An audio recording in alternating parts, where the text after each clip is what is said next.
छठी घाट लागल बमेला चलना सखी सोहर गावे हो। छठी घाट लागल बमेला चलना सखी सोहर गावे हो।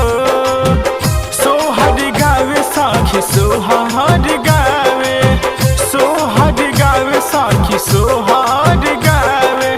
छठी घाट लागल बमेला चलना सखी सोहर गावे हो।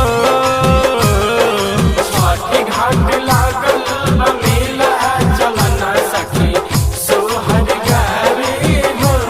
नीली मैया के बरात धन होली दिवैया।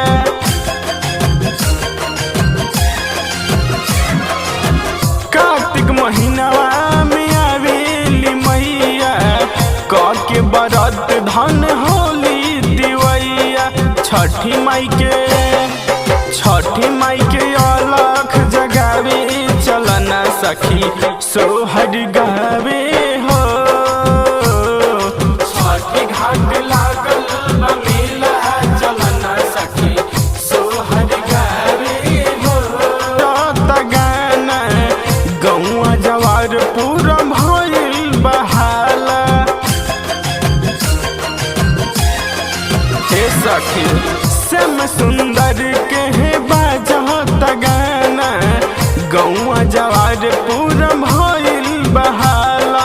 अजलम भी ठुमका लगाई चलना सखी